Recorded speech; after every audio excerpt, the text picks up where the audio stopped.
क्या? ये क्या किया?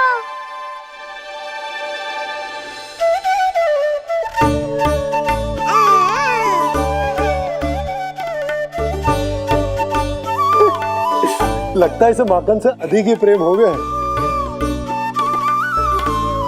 सावधान यशोदा, कहीं बड़ा होकर माखन चोर ना बन जाइए। माखन चोर क्यों बनेगा मेरा लल्ला? माखन की कोई कमी है क्या हमारे घर में? जितना माखन चाहिए उतना माखन खिलाऊंगी मैं अपने लल्ला को। पर मैया, अभी तो थोड़ा सा भी नहीं चखा रही हो। ये ले। लो, ये भी दाऊ को दे दिया। सुबह तो बोल रही थी कि मैं आपको प्रेम नहीं करता, उल्टा आप अपना सारा प्रेम बलदाऊ पर लुटा रही हो।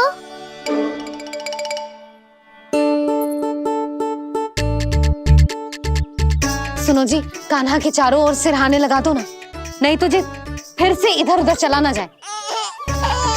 अच्छा सुझाव दिया तुमने। अभी लाए।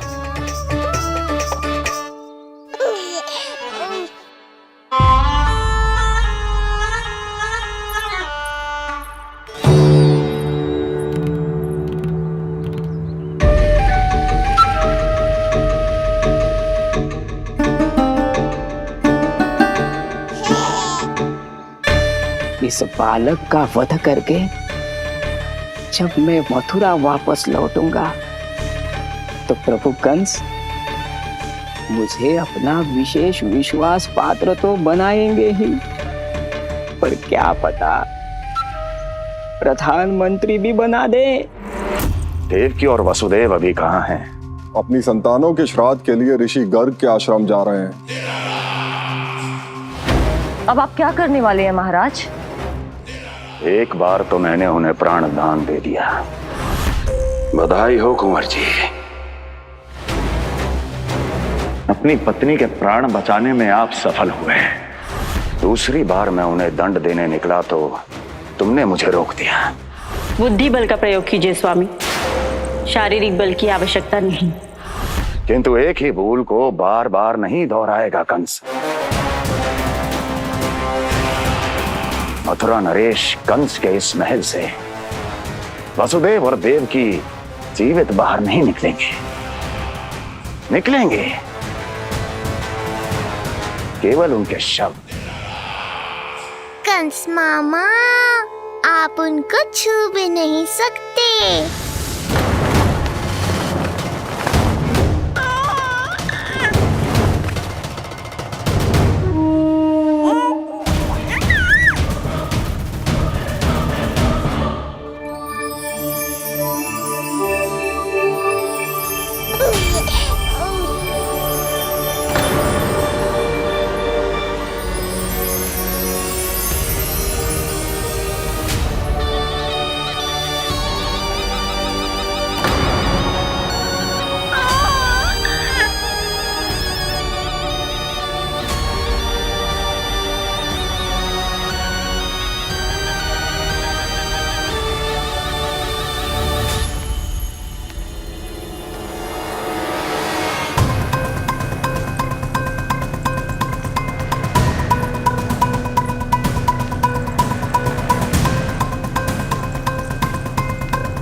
ये क्या हो रहा है?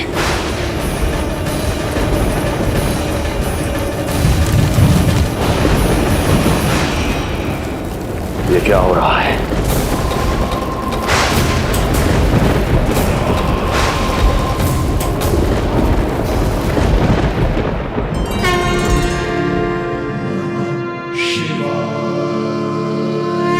क्या हुआ प्रभु? आप अचानक इतने चिंतित क्यों हो गए? कृष्ण ने अपने पांव का अंगूठा अपने मुख में रख लिया है देवी। इसमें चिंतित होने की कोई बात नहीं है प्रभु। ऐसा तो हर बालक कभी ना कभी करता ही है। तो सखा कोई साधारण बालक नहीं है देवी पार्वती, तो भगवान है। यदि वो ऐसे ही अपने अंगूठे को मुख में रखकर खेलते रहे तो अवश्य ही आ जाएगी। कौन आ जाएगी प्रभु? प्रलय आ जाएगी देवी, प्रलय आ जाएगी देवी। हे नारायण जी, क्या हो रहा है?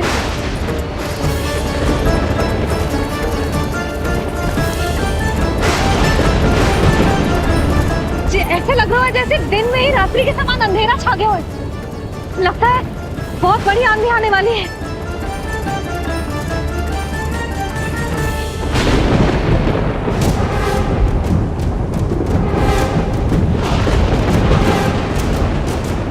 ये भीषण आंधी, ये मूसलाधार वर्षा, तुम दोनों ने ऋषि गर्ग के साथ मिलकर अवश्य कोई योजना बनाई है ना?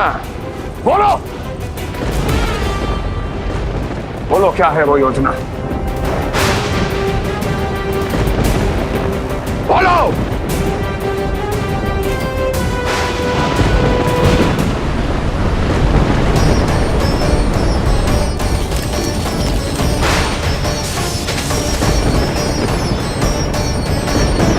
लगता है प्रकृति क्रोध में। मैं जाकर गौशाला संभालता हूँ, कहीं कोई हानि ना हो जाए। तुम बालकों को भीतर ले जाओ।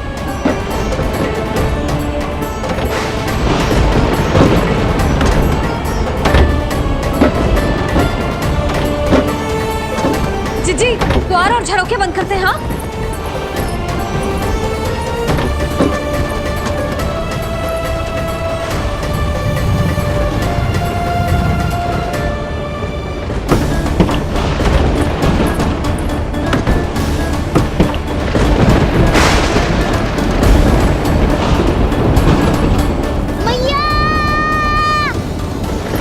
लल्ला, चल अंदर चल के खेल।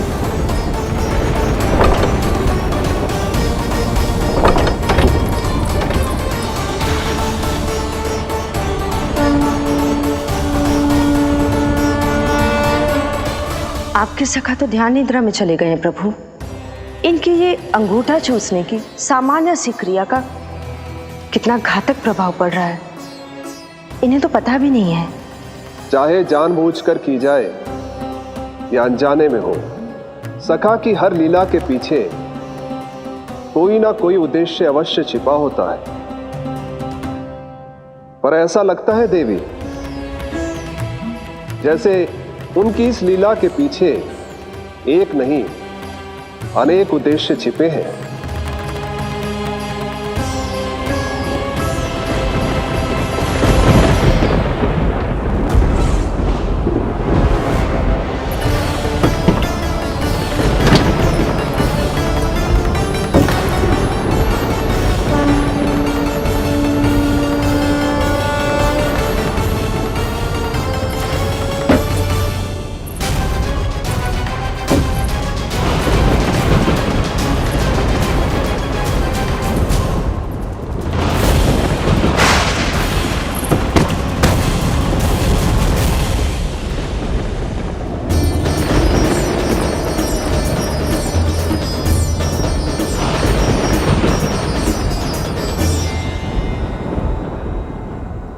देख रही हो चिंची, प्रसाद ना मिली खाने को, तुझे पांव का अंगूठा ही चूसने लग गयो।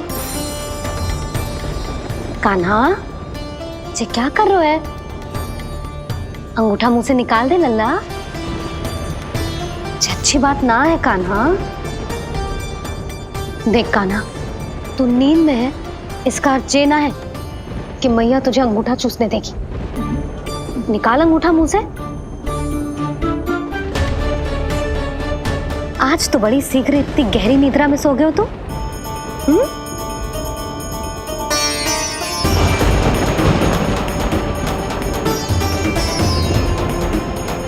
देख रही हो ना जीजी, अंगूठा मुंह से निकालने को तैयार ही ना जी। ऐसा क्या आनंद मिल रहा है?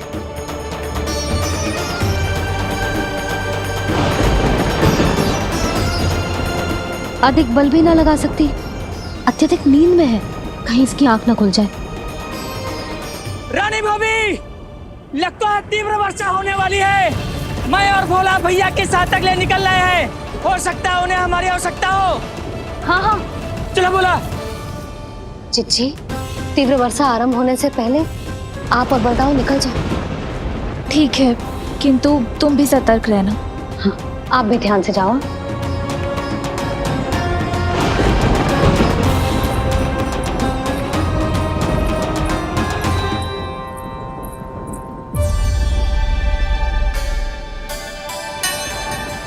हे नारायण, वस्त्र बाहर सूख रहे हैं और तेरे अन्नप्राशन वाले चावल भी रखे। भीतर करना होगा ना चांद की भी।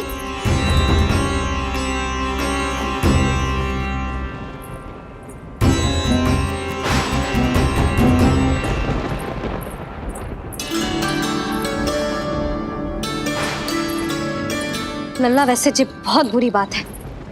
अंगूठा मुंह से बाहर निकाल।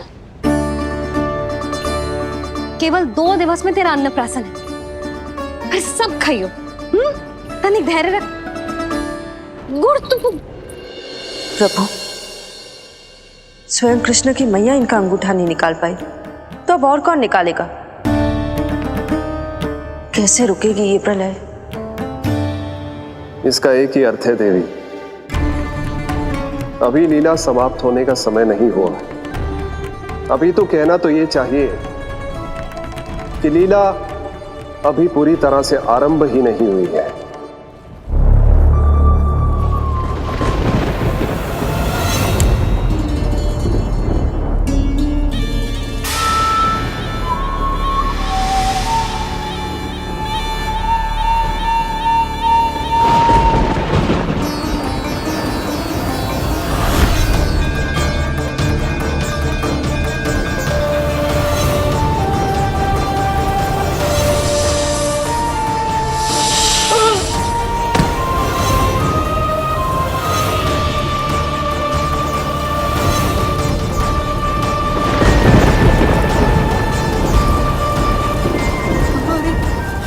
कंस ने प्रलय बुला ली।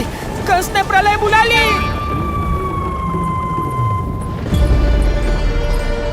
हे नारायण, जे वर्षा तो रुकने वाली ना है। जे गुड़ और गेहूं भीतर रख देती हूँ।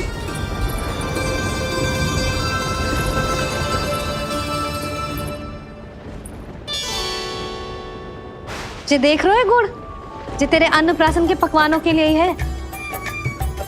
कैसे कैसे करके बचा के लाई हूँ, कुछ पता भी है तुझे? और तू है कि जे अंगूठा ही चूसे जा रहा है। हाँ नहीं तो। किंतु आज प्रलय भी आ जाए तो कंस की तलवार का वार रोकने में असमर्थ होगी। कंस के साथ विश्वासघात किया है, दंड तो मिलेगा। महाराज, वायुमंडल में अचानक आए इस परिवर्तन का हमसे कोई लेना देना नहीं है। हम तो बस अपनी संतानों के श्राद्ध के लिए जा रहे थे। मूर्ख हूं मैं, मूर्ख हूं मैं। कंस एक मूर्ख है, मूर्ख हूं मैं। अब अच्छी तरह जानता हूं मैं, श्राद्ध केवल एक बहाना है। किंतु सत्य यह है कि तुम और वो ऋषि गर्ग मिलकर मेरे विरुद्ध एक षड्यंत्र रच रहे हो, और ये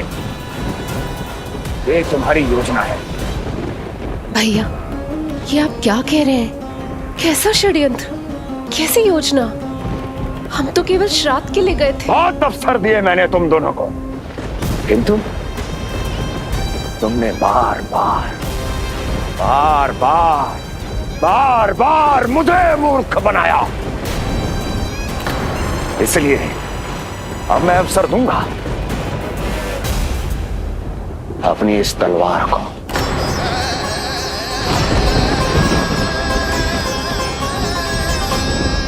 येन केन प्रकारेण साम दाम दंड भेद, कोई ना कोई युक्ति लगाकर मैं तुम्हारे उस बालक का वध कर ही दूंगा। पर उस क्षण का साक्षी बनने के लिए अब तुम दोनों को जीवित नहीं छोड़ूंगा मैं।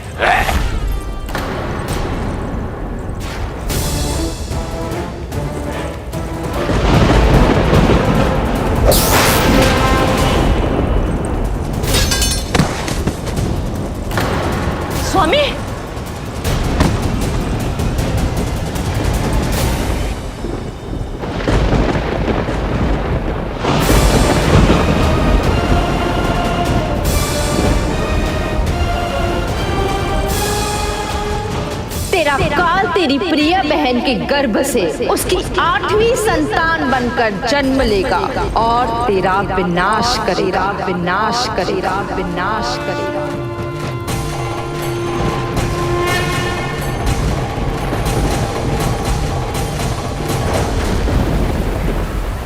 प्रलय आने वाली है, प्रलय आने वाली है, प्रलय आने वाली है।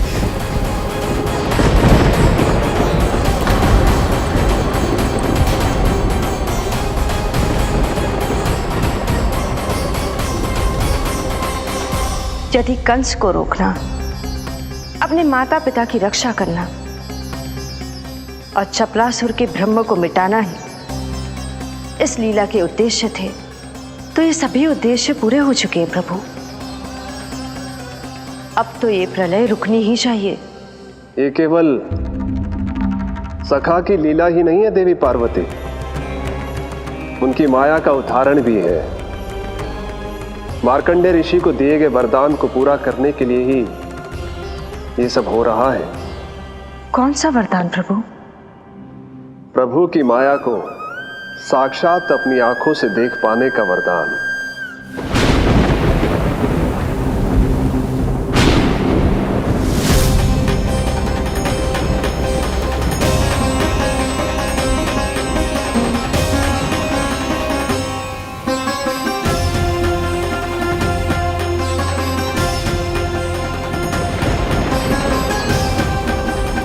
हे नारायण, क्या ये प्रलय है?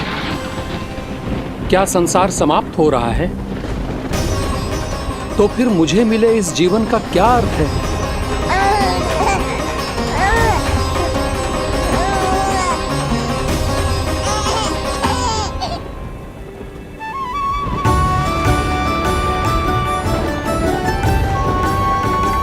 ये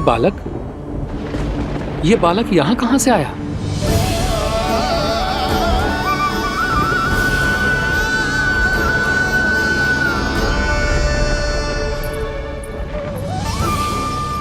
सोते हुए कितना निर्दोष लगता है जी। चारों ओर जल ही जल है, सब कुछ प्रलय में नष्ट हो रहा है, किंतु ये कितना निश्चिंत है ये। परंतु ये अद्भुत बालक है कौन?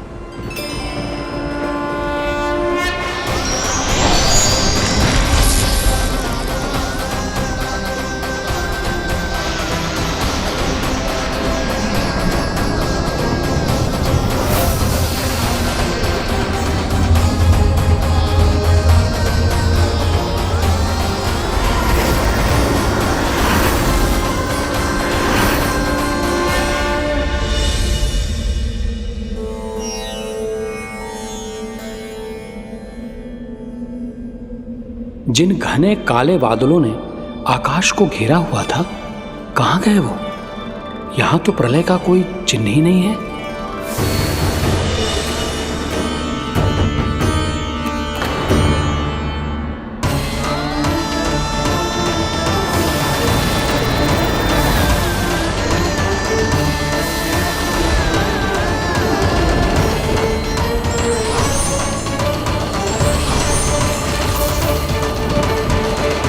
ये आप ही की माया थी ना प्रभु? मुझे इसका साक्षी बनाने के लिए आपका बहुत बहुत धन्यवाद। परंतु इसका अर्थ क्या है प्रभु?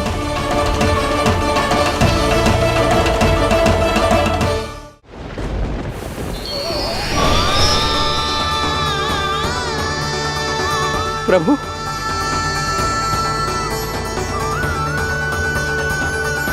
इसका अर्थ ये है कि ये मानव संसार वट वृक्ष पर स्थित है और मानवों का जीवन काल वट वृक्ष के पत्ते पर विश्राम करती एक जल की बूंद के समान होता है। वो बूंद जो किसी भी क्षण नीचे गिर सकती है। आपने तो स्वयं देखा है महर्षि, ये संपूर्ण जगत, ये महाब्रह्मांड मेरे ही भीतर स्थित है। ये उदाहरण है इस बात का कि जो दिखता है उसके कई स्वरूप होते हैं। जो आज आप देख रहे हैं वो पहले भी हो चुका है और आगे भी होगा।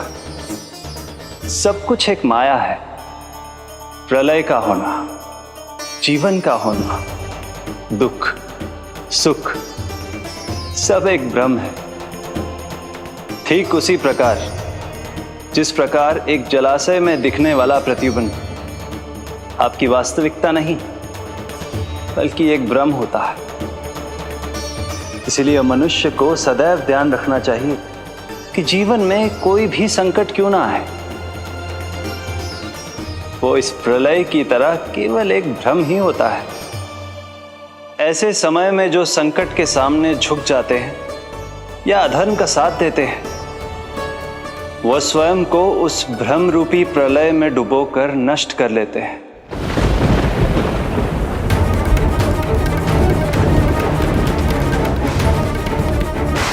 पर जो मेरी शरण में आकर संकटों का सामना करते हैं, वो स्वयं को कठिन से कठिन प्रलय से भी उभार लेते हैं।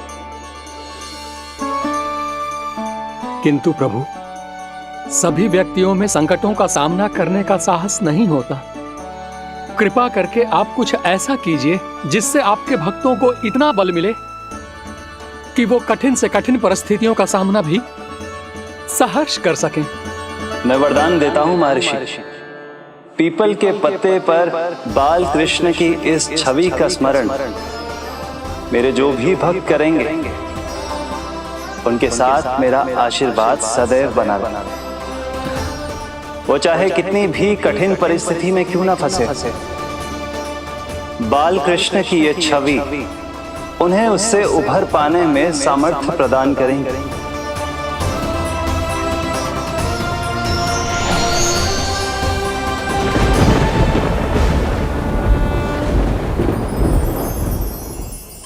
अद्भुत। तो ये कोई साधारण लीला या भ्रम नहीं था, मानव मात्र को नारायण से मिला वरदान था ये। पर अब क्या होगा प्रभु?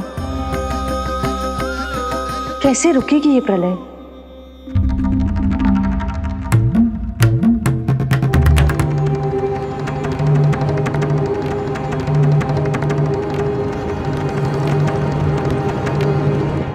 क्या सोच रहे हैं प्रभु?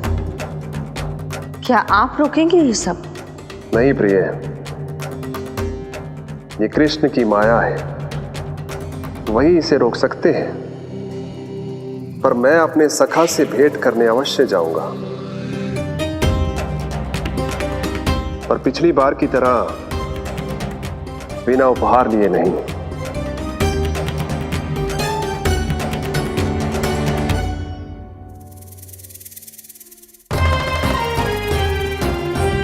उपहार?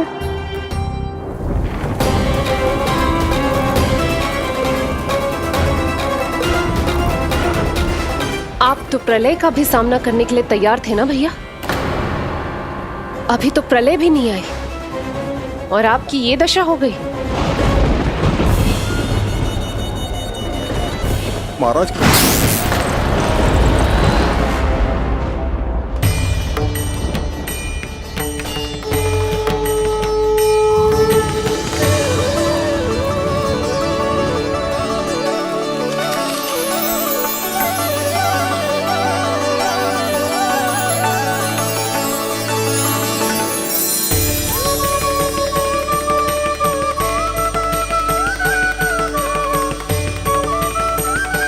महादेव, आप उपहार में ये निष्प्राण वस्तु देंगे अपने सखा को? सही पहचाना देवी, पर उपहार देने से पहले इसे आकार दूंगा मैं, क्योंकि प्राण तो इसमें बाल कृष्ण ही भरेंगे।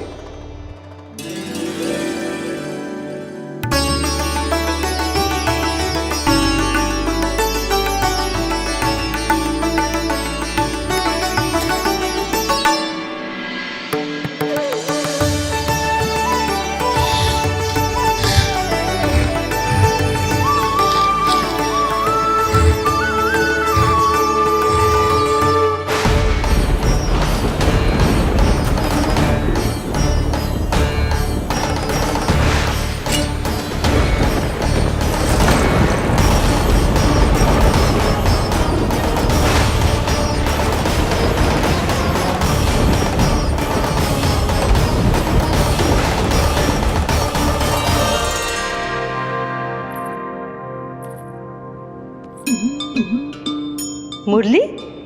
बस उन्हें मेरा उपहार अच्छा लगे। यदि यशोदा मैया ने आपको अपने सखा से मिलने से फिर से रोक दिया तो? इस बार चुपचाप छिपकर उनकी दृष्टि से बचकर जाऊंगा देवी पार्वती। उन्हें पता ही नहीं चलने दूंगा। संभालिएगा प्रभु, यदि यशोदा मैया ने आपको पकड़ लिया तो लेने के देने पड़ जाएंगे महादेव।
ये रहे चावल, जानकी को कही थी मैंने भीतर रख दे, छोड़कर चली गई बाहर, कुछ भी याद ही ना रहते ऐसे।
कान्हा, अंगूठा निकाल दे नन्ना, नहीं तो रुक जा, मुझे ही अंगूठा निकालना पड़ेगा तेरा। पूरे वस्त्र भीग गए मेरे, कहीं मेरे कारण इसका श्वास ना बिगड़ जाए। वस्त्र बदल के आ रही है मैया।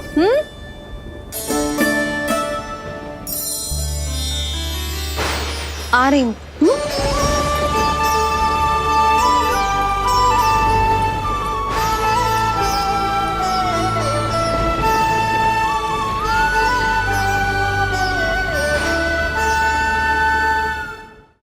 शासन की नींव भय होती है महाराज, और आपका पूरा साम्राज्य भय पर ही टिका हुआ है। यदि आप ही इस तरह से भयभीत दिखाई देंगे तो आपके साम्राज्य को डगमगाने से कोई भी नहीं रोक पाएगा। एक बार आपने ही कहा था ना कि अपनी दुर्बलता कभी किसी को मत दिखाओ। प्रजा को भयभीत कंस नहीं, भयानक कंस दिखना चाहिए, भयानक कंस। अब आप ये सिद्ध कर दीजिए कि भय आपके शत्रु का नहीं, आपका शस्त्र है, महाराजा धीराज, कंस का शस्त्र।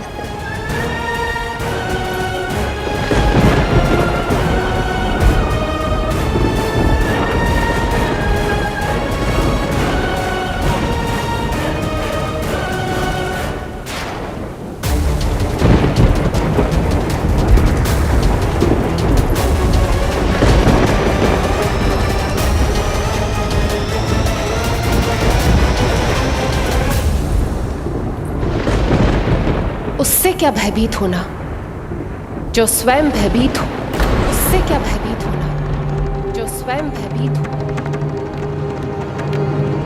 सखा, इस माया को विराम देने का समय आ गया है।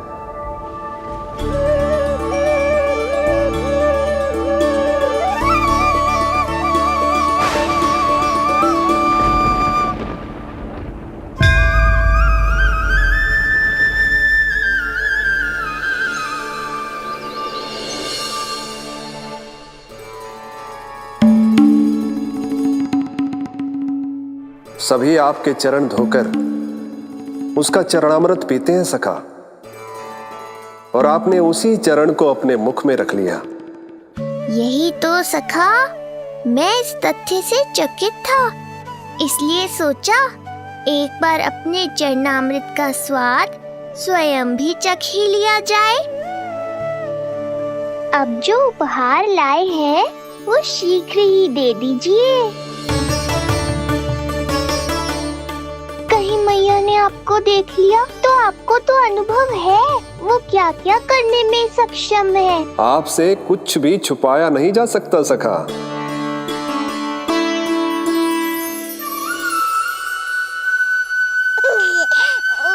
इन अधरों पे पांव के अंगूठे से अधिक ये मुरली शोभा देगी सखा।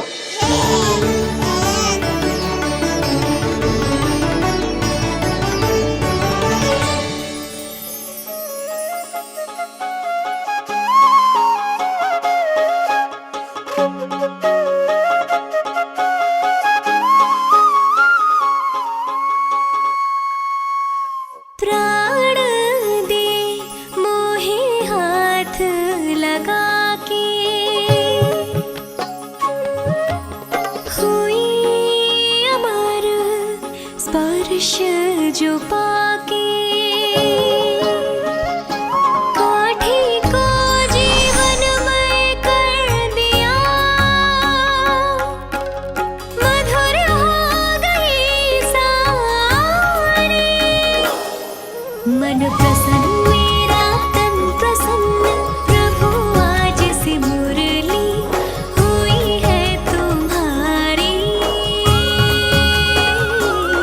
मन प्रसन्न मेरा तन प्रसन्न, प्रभु आज से मुरली हुई है तुम्हारी।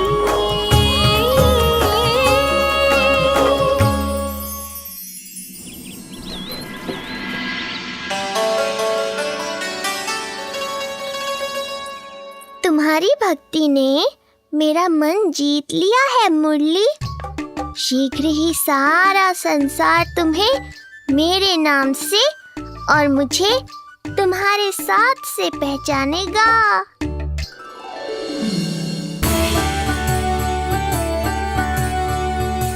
प्रभु, मेरे प्रभु, इस अनमोल भेंट के लिए आपका बहुत बहुत धन्यवाद सखा।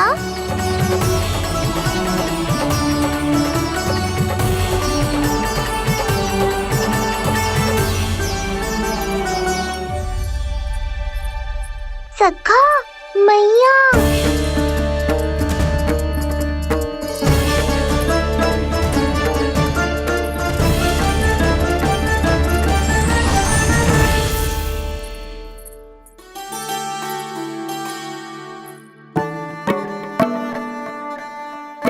अच्छा जी, तो तूने अपना अंगूठा मुंह से निकाल ही दियो। बड़ा उपकार कियो अपनी मैया पे।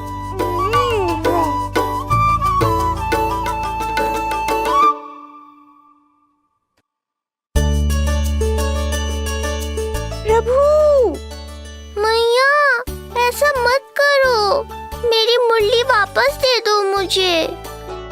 ये कहाँ से आई? मेरे सखा ने उपहार में दी है। मैंने तो सोचा भी नहीं था मैया कि मेरे अंगूठा मुंह में लेने से इतना सब कुछ हो जाएगा।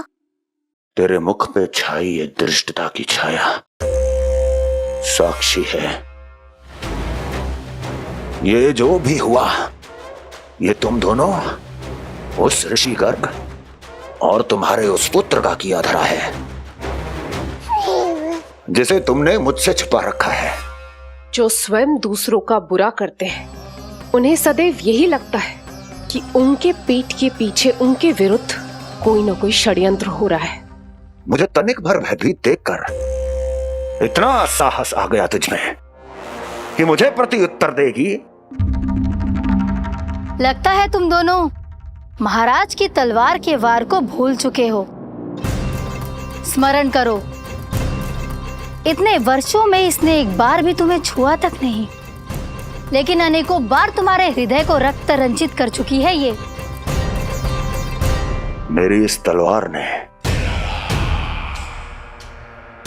तुम दोनों की 6 संतानों का रक्त चखा है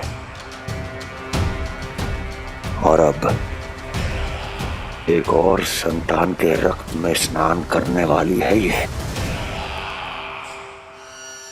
वो संतान जो गोकुल में पल रही है। बस कंस भैया बस, बस कंस भैया बस, बस कंस भैया बस।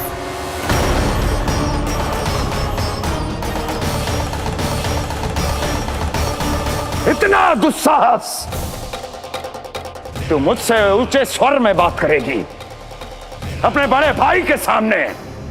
बड़े भाई जैसे कौन से कर्म किए हैं आपने? और अब जो कुकर्म करने की आप सोच रहे हैं उसमें भी असफल होंगे आप। देवकी। नहीं स्वामी, आज मत रोकिए मुझे। बहुत सह चुके हैं हम, बहुत मौन रह लिए, परंतु आज इन्हें सत्य का पता चलना ही चाहिए। भैया, आपको क्या लगता है आप बहुत शक्तिशाली हैं तो अपना भाग्य बदल सकते हैं? आप भगवान विष्णु का सामना कर सकते हैं। ये भ्रम राक्षस राज रावण को भी था और यही भ्रम स्वयं को भगवान समझने वाले हिरण्यकश्यप को भी था। पर ना रावण के 10 शीश बचे और ना ही हिरण्यकश्यप का अस्तित्व। पेट चीर के उनके प्राण निकाल लिए थे भगवान ने। तो सोचिए भैया, आपकी क्या दशा करेंगे वो?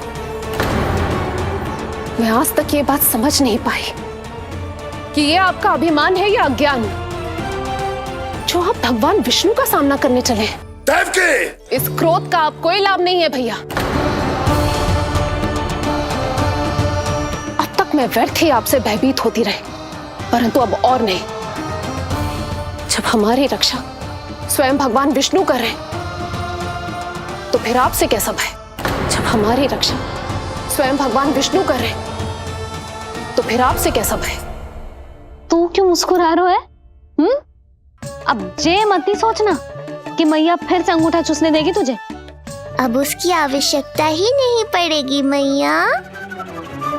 पहले आकाशवाणी से सुना था, आज मैं दोहराती हूँ। आपकी मृत्यु भगवान विष्णु के अवतार द्वारा ही होगी। आपकी मृत्यु भगवान विष्णु के अवतार द्वारा ही होगी। आपकी मृत्यु भगवान विष्णु के अवतार द्वारा ही होगी।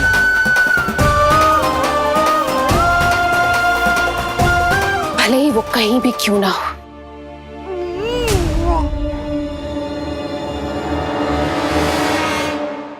चाहे वो कहीं भी क्यों ना हो, मैं जानता हूं वो कहां है। देवकी, तूने बहुत बड़ी भूल कर दी मुझे चुनौती देकर।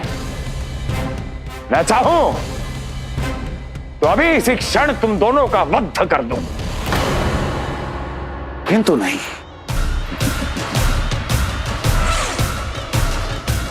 तुम्हें श्राद्ध करना बहुत प्रिय है ना?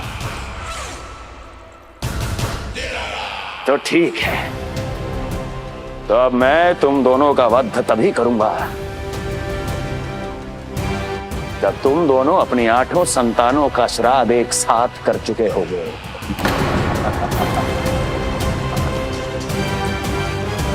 श्राद्ध की तैयारियां करो।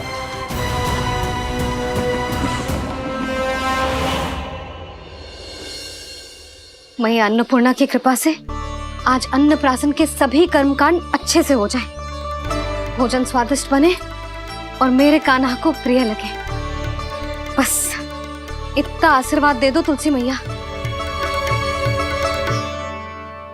मैया, कहीं उसे ऐसा ना लगे कि उसकी मैया को अच्छा भोजन बनाना आतो ही ना है।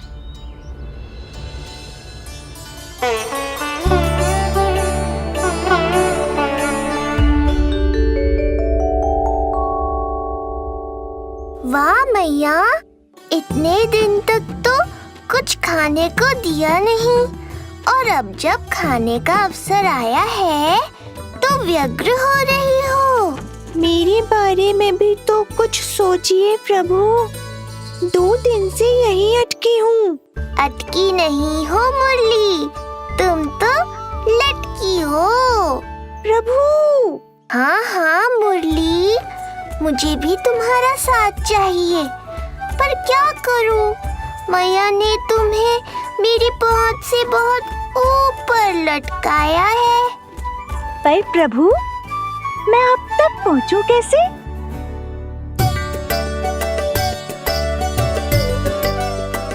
प्रभु, सोचिए मत, कुछ करिए।